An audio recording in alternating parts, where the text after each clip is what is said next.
Last week, the private tour operators spoke out against the new regulations put in place by government for foreigners entering the country, which they claimed were oppressive and not favorable for tourism in the country.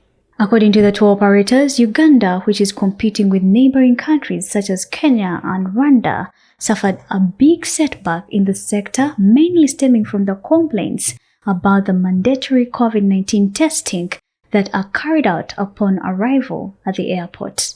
Comes to the country. We're not anywhere compared to Kenya. Kenya has got over 5 airports. Jomo Kenyatta Airport alone was handling about 10 million passengers. Uganda was competing with more international airport, which is Mombasa. Entebbe has been handling 1.8 million passengers. That's what Mombasa has been handling.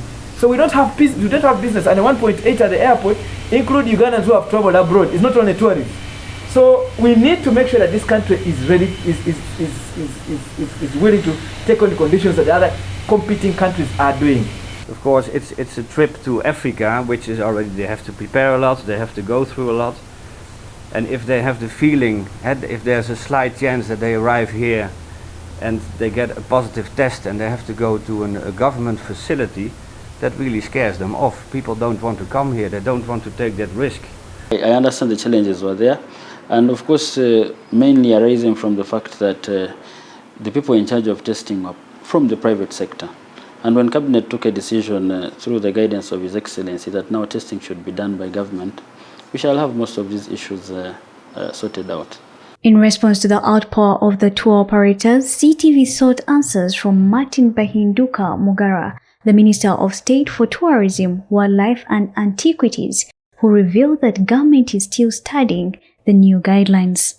So I want to assure you going forward that there's been special consideration, that there's no tourist that will come into the country and wait for hours until they get their tests. Whichever tourist will come into the country, booked through a tour operator, a sample shall be picked from them and they'll move to a hotel of their choice, and then they will get results thereafter, then now be allowed to move.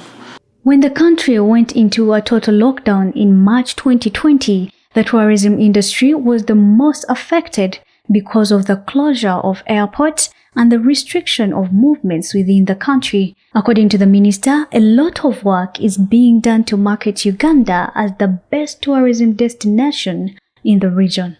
We are putting a lot of emphasis on it. We have developed a destination brand for Uganda just for the domestic tourism bit. We shall be unveiling it soon. And yeah, we are going to market domestic tourism as much as we can. The Uganda Wildlife Authority also revealed that they have not been spared either by the pandemic, adding that when the private tour operators are affected, they are also greatly affected. Private tour operators are the frontline people. They are the #1 marketeers of Destination Uganda. So if they don't market Destination Uganda, we can't do much. So when they are affected, we are definitely affected. OWA says to continue operating amidst the pandemic, they have decided to prioritize particular areas to cut down on the costs, but also to conserve tourism in Uganda. We cannot afford to have people go away because poachers will throw parties in the parks. We do not want to see a situation where poachers are enjoying and having a good life in the parks. The second priority was resource protection, to ensure that the little funds that we have go towards protecting the wildlife. The third priority has been human-wildlife conflict mitigation. The Tourism Ministry says they are working together with tour operators to ensure that tourism in Uganda is well invested in, but also marketed both locally and internationally. Ugandans are encouraged to support the tourism sector. Eve Masawi for CTV PM Edition.